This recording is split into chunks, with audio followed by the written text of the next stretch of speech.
We are 48 schools across 14 cities, but together we are one Shawnee mission, and we are all in. Welcome back, everyone. Welcome back to Shawnee Mission Mic'd Up and another episode. We are ready to go. My name is Mike Schumacher. I am the proud superintendent of the Shawnee Mission School District. Yeah, and I'm Brittany Gonzer. I'm happy to serve as the Director of Professional Learning and every now and then podcast co-host. Yeah. Podcast co-host, and as well as I am as well. Yeah, that's right. So we wanted to just kind of do some checking in and see how things are out there. Dr. Schumacher, I know you've been very busy out in our buildings. You have the opportunity every week to get out there and just kind of see what's going on, really every day. Anything exciting you can share with us? What's been going on? Yeah, you mentioned, and I know you get into buildings too. We'll talk about some of the things you've seen, but one of the things that we schedule as an executive leadership team is every single Thursday, without fail, we get out into our buildings. And so we have a cycle built, and so we make sure that every school gets touched in a regular pattern. And recently I was over at Corinth Elementary. Oh. Love it over there. And of course, I always drop into a kindergarten classroom. It makes me, just warms my heart. You guys know how I feel about the little guys. And one of the new resources that we're doing here in Shawnee Mission is Character Strong. And I got a great opportunity to see it in action. Teacher invited me to circle time. I love circle time. You participated in circle time? Yeah. Down on the ground? Crisscross applesauce. Yes. I was going. Proud of you. And the kids, don't ask me to do this, but the kids were doing a breathing exercise. Uh-huh. And to see them just engaged in it, fully involved, and you could see just their emotions come down, and it was awesome to see one of our resources in action and see the little guys putting it into play. So just a great example of some of the great things we're doing. Yeah, and I think for anybody maybe who's not familiar with Character Strong who's joining us, that is our pre-K through 12 social and emotional learning program that we're newly implemented this school year. It's been great. It's provided us so much consistent language and new learning opportunities for all of our students. And you're right, it is just a whole lot of fun and quite adorable at the primary level as well. Right, but right. How about you? Where have you been lately? You know, I've got to be in a few of our middle schools recently and checking out some of the projects that they are working on. So I got to be in a fax room at Indian Hills recently, working on building my culinary skills. I've learned I have a lot to learn still. Chopping? Yeah, they had the full gamut of tools there. I found some things that maybe I need to add to my Amazon cart. I'm like, I don't have one of those. Right. So that was kind of fun for me to learn. I love kitchen tools. Right. I know it's kind of a problem running out of storage, but that's a different episode. So yeah, it was nice kind of getting to see those kiddos in action, and it is a thriving program. It is. Full classroom, everybody engaged, and I didn't get to stick around to see the end result for the eating part, but... You should have. I know. I tried. Yeah. And that's actually going to be a nice segue for our guests here today. Not a direct correlation, but certainly a segue. And for those of you who don't know, and most of us do that are listening here, but the CAA, the Center for Academic Achievement, is not only administrative offices, community spaces, but we also host our signature programs. And so we have some guests with us today.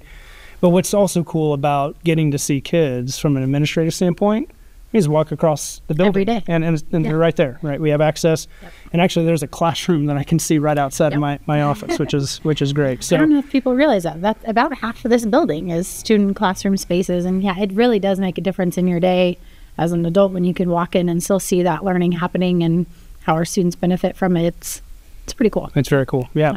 So great stuff. I'm glad that we're getting out into classrooms, and it's great to see the amazing things that our kids and our teachers are doing every single day. So. Should we transition? Let's do it. Let's attempt. Yeah. Okay. All right. Let's do it. All right. So we have some guests here today, and we're going to attempt to really try to promote those great programs. Our signature programs are across this building, but also another one that we'll talk about. Let's start over to my left and let you introduce yourself, and we'll go from there. Hi there. My name is Reese Madsen. I am a senior at Shawnee Mission West, but I also go to the Career and Technical Campus out by Westridge, the CTC, for Project Blue Eagle Fire Science Program. I'm basically there all day. I do take some clubs at Shawnee Mission West. I'm in the French National Honor Society. Last year I was in choir and I was in theater. And yeah. Do you have any time to sleep at all? Or? Very well rounded. Yeah. I do, yeah, actually. Somehow Okay. I find the time to sleep. Right. And thanks for the CTC, the Center for Technical, what is it again? I'm sorry. Career and Technical Career and Campus. Technical Campus, yeah. That is our other building, and so thanks for mentioning that. So, yeah. I'm Enza Ketchum, and I teach 2D animation and motion graphics. And our signature program is animation and interactive media. And we have several classes that students can take while they're in the program.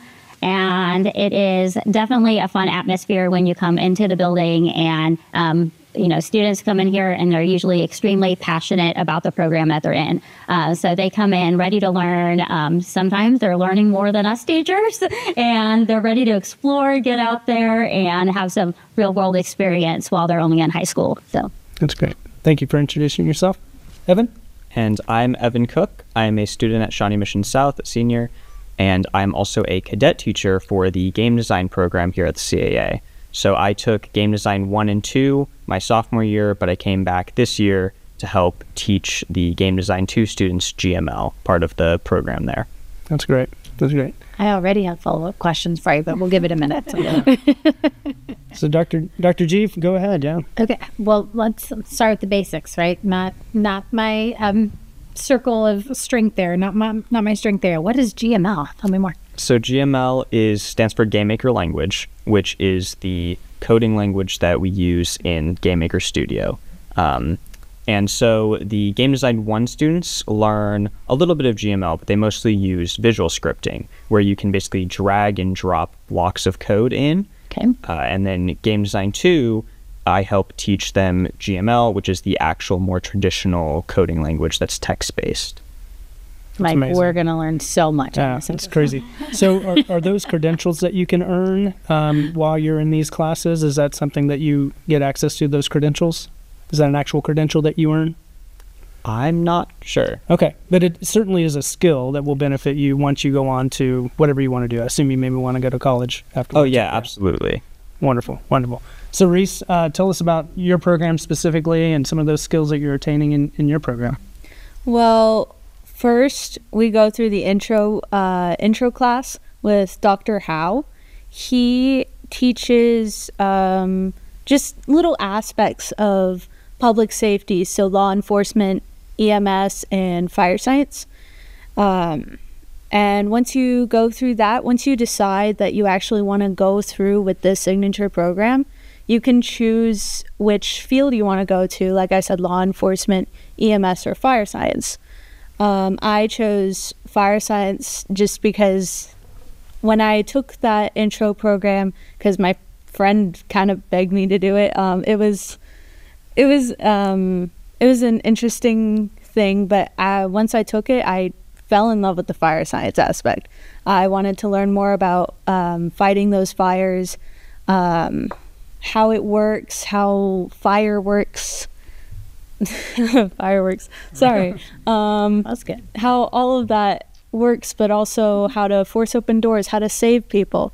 I wanted to learn all that. And so I went into the fire science program starting in Fire 1 with Mr. Bales. He is a really great teacher. He was a firefighter at Lenexa Fire Department. He has lots of years on him. He's really fun to learn with and work with. But Fire 1, you basically learn just how to fight those fires, how to open doors that are blocked, how the fire is created, stuff like that. You learn just the basics. Fire 2 with Mr. Morrison. He is a really knowledgeable person. He has lots of aspects. He teaches the hazmat, which is the Fire 3.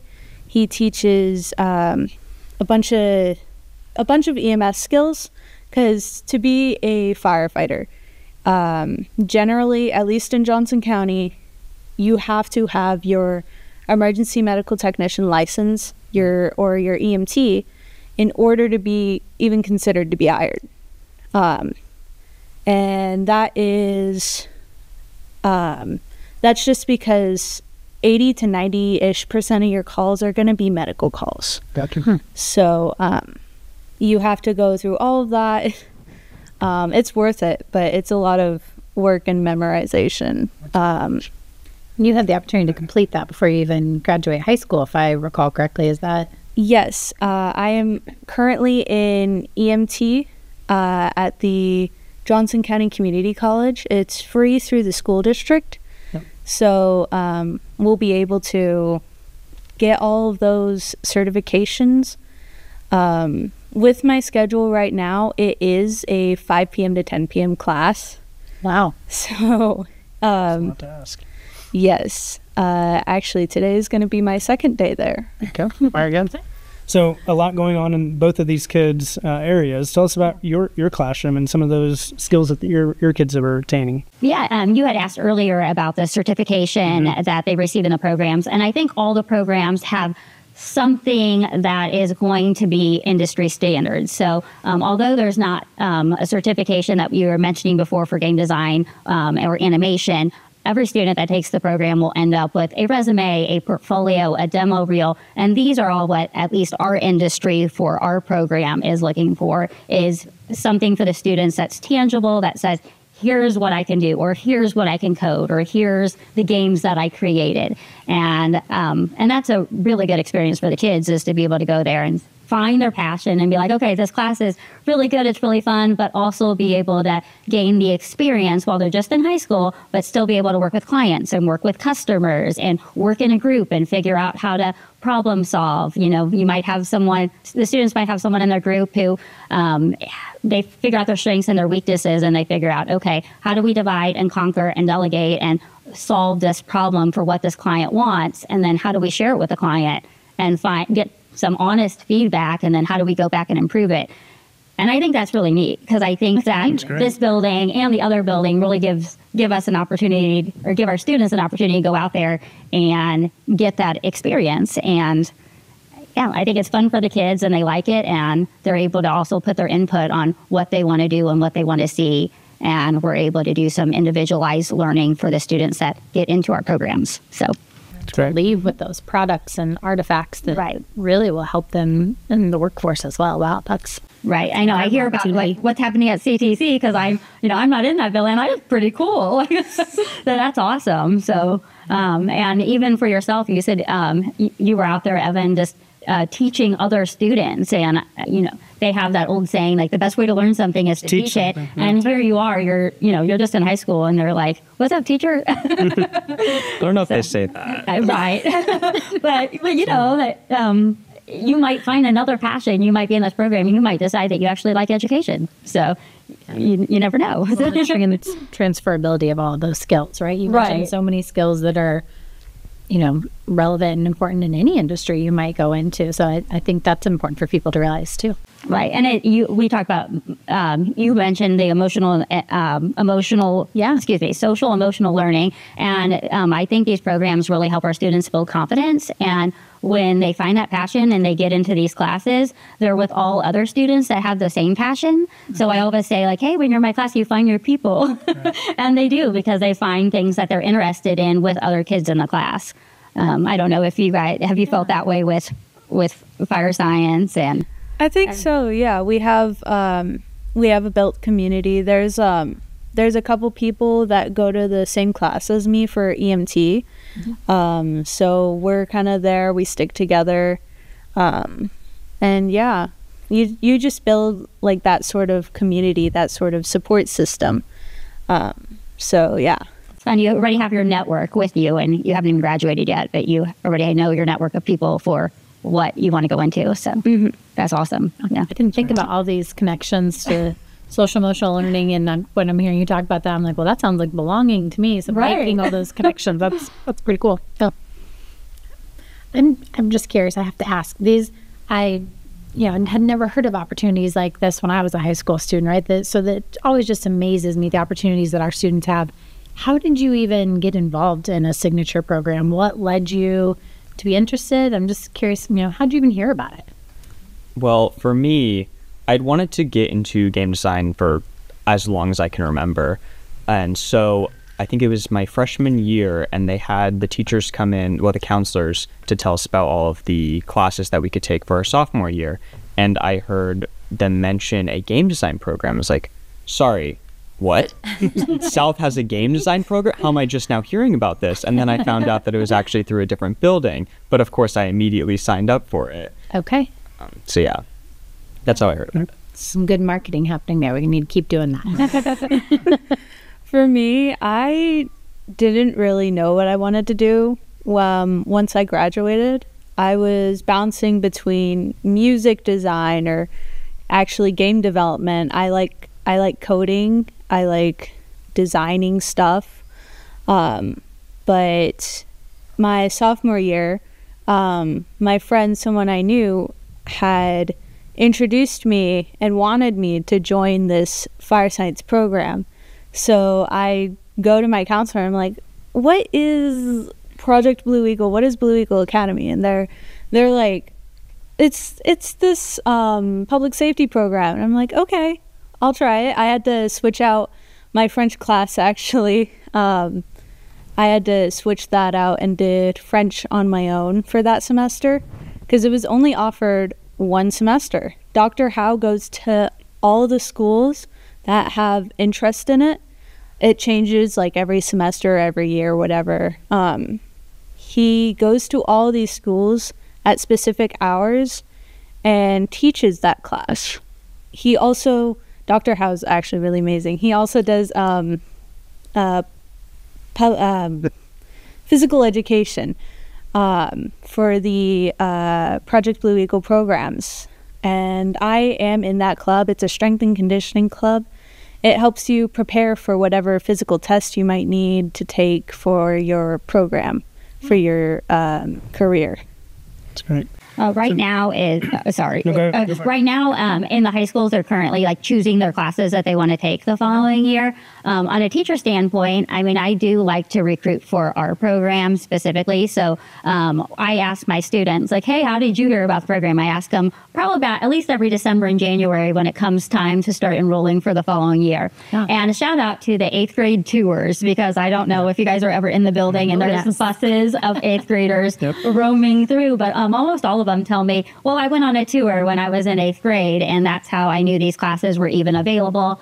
But we do hear word of mouth, but we hear tours, word of mouth. And then I personally, our program, we go through the youth science surveys that the high schoolers take, and we gather information from that. And I just send an email introducing myself and telling them why I'm emailing them. So I've had a couple students that have told me that they didn't know about the program until I emailed them. So there's definitely here first. Those surveys matter. But now they're going to say they heard it from the SMSD Mic'd Up podcast. That's right. So it sounds like we do a nice job of promoting the programs, and I hope the answer to this question is yes. But do we make it easy for kids to go over here, or to CTC and adjusting their schedules, maybe from a teacher standpoint? Yeah. And maybe from a student standpoint as well. The counselors are awesome. The district's awesome. The district provides transportation. So the counselors will set up their schedule, and they're either taking a morning or an afternoon class. I know the culinary program has a middle time class. I don't know what we're going to call that.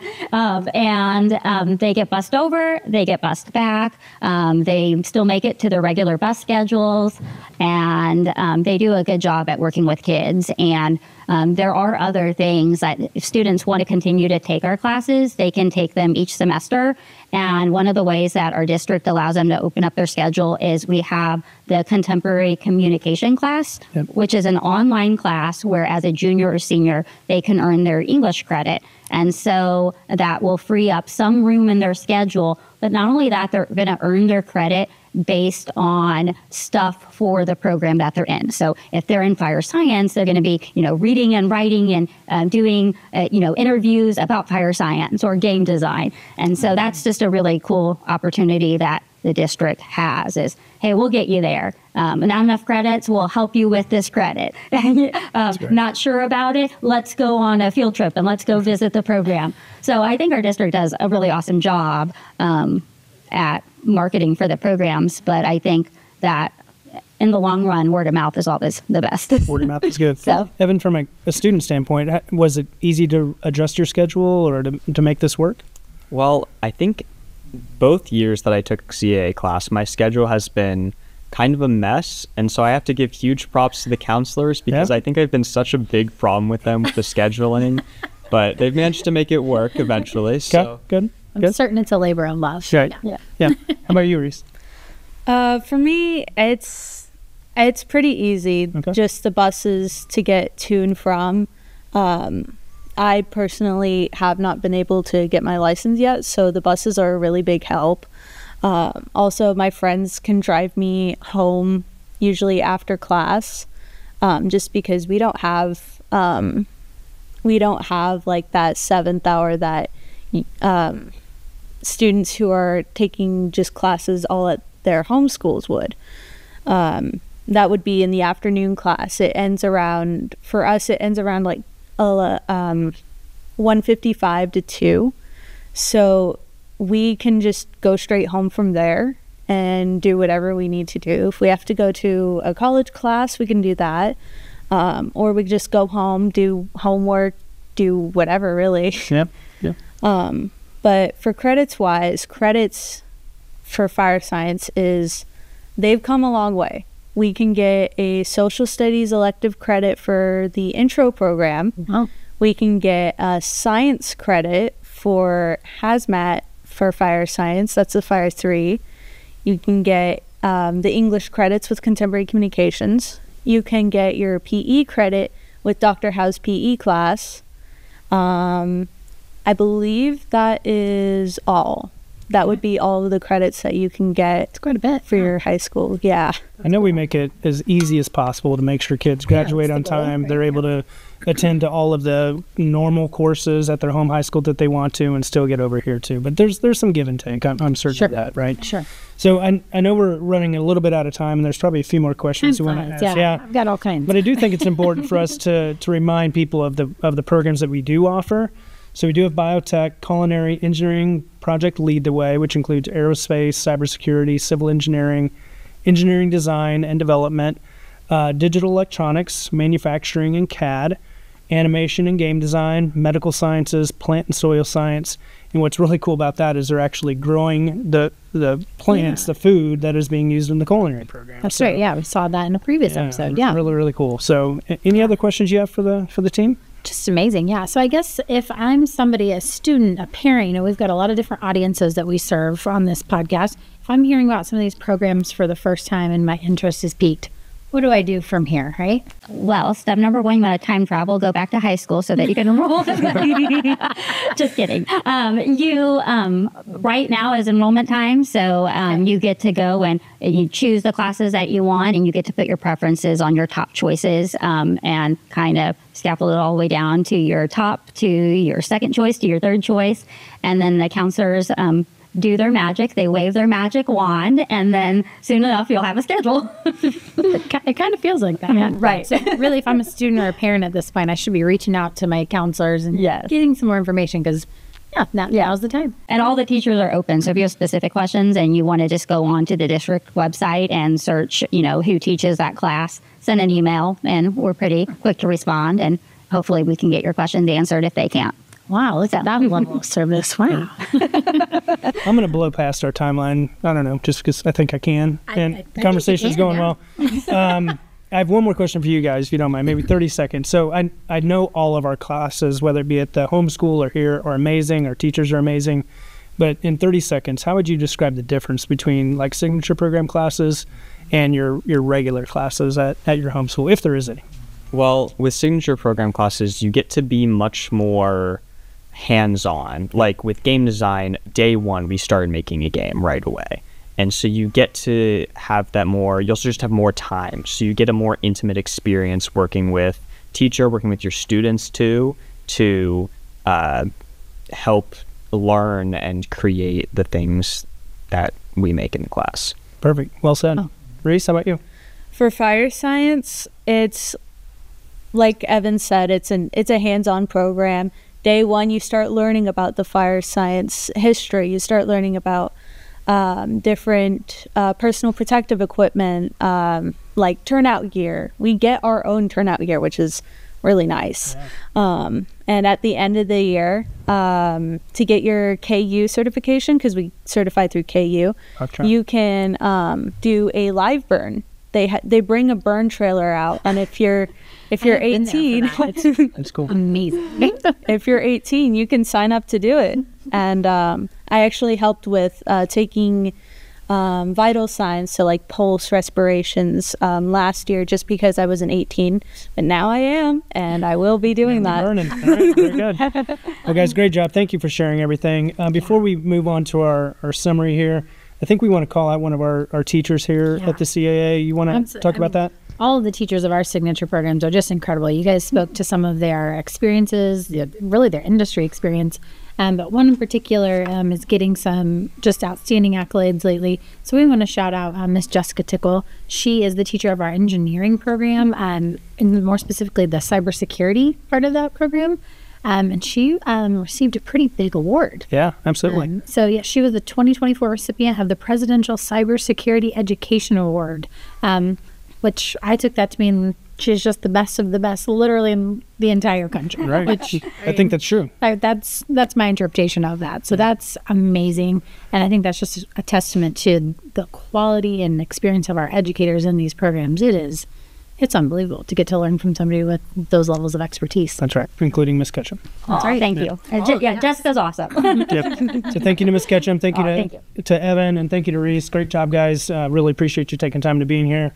As we wrap up, just a reminder to our community that new episodes of the show will drop every other week on Thursdays. You can check out past episodes on smsd.org and send us story ideas for that feedback that we always want. We want this to be a place where we can answer questions and engage with our ever increasing supportive community. That's right. Absolutely. And we've got a team of individuals that really make these episodes happen. So we always want to be sure to thank them. McKenna Campbell is a music tech student at Shawnee Mission East High School who created the music that we use for our podcast each episode. And of course, a huge shout out to our communications team here for always helping us put these things together. It's a heavy lift. So sure is. We appreciate the team. Yeah. And as we close out, we're going to put up our featured photo for this episode. It is from Miss Shawnita Galloway. She's one of our administrative interns, an amazing employee for us. And she is showcasing some professional learning that's happening at Mill Creek, Oak Park, Carpenter, and Ray Marsh. Just some great opportunities to learn here in Shawnee Mission. And Dr. G, I'm going to throw it to you just to mention a couple things. Yeah, I mean, clearly this is you. But talk a little bit about some of our professional learning just real quickly and what she's representing in this shout out. Yeah, it's been an incredible year of professional learning. I feel that way. I hope our colleagues feel that same way too. We've had the opportunity this year to have more professional learning days than we've ever had built into the calendar. And that is a direct result of the feedback from our team saying, hey, we need more time. We want to be able to process these things together and learn together in our departments and with our colleagues. And just to see the continued learning over the course of the year. I've gotten to be a part of a lot of those different conversations and professional learning opportunities. And it's awesome. And we're just, always striving to provide those just, kind of cup-filling moments. I don't know better, but we want to keep people interested in their passion, right? We want to be re-energizing for everybody. And the PD days of this year have been a good example of that. So thanks to everybody who's let me just kind of pop in and join all year long. Mission accomplished. And thanks to you and thanks to everyone else who's doing it. Yeah. So thanks again. Great episode. Appreciate everyone. Reminder that we'll be back in a couple weeks. We are One Shawnee Mission, and we are all in.